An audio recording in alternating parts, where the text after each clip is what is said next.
Alam mo ba? Isa ang atay sa mga mahalagang parte ng ating katawan. Ito kasi ang nagtatanggal sa mga dumi at alkohol sa ating dugo, at ito rin ang tumutunaw ng taba sa ating katawan at marami pang iba. Pero dahil sa unhealthy lifestyle, ang liver cancer ngayon ang isa sa pinakamalalang karamdaman sa Pilipinas ayon sa mga doktor.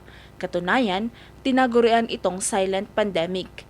Base sa Global Cancer Observatory ng 2020, tinatayang nasa mahigit 10,000 Pinoy ang nadadiagnose na mayroong liver cancer at 9,000 sa mga ito ang namamatay.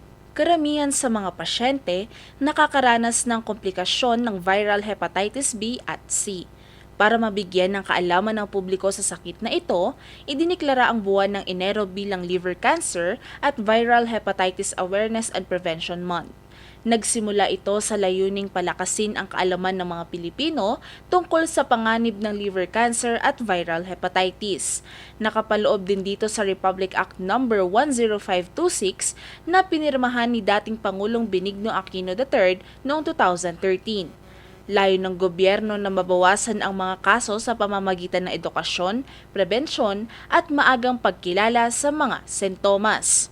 Nakikipagtulungan din ang pamahalaan sa World Health Organization para mapalakas pa ang kampanya kontra dito.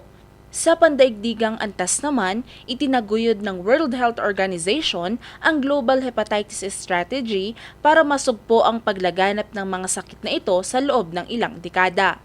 Malaki rin ang papel dito ng Department of Health, katuwang ang PhilHealth sa pagtataguyod ng programa tulad ng libreng screening, vaccination laban sa hepatitis B at pagsasagawa ng mga kampanyang edukasyonal.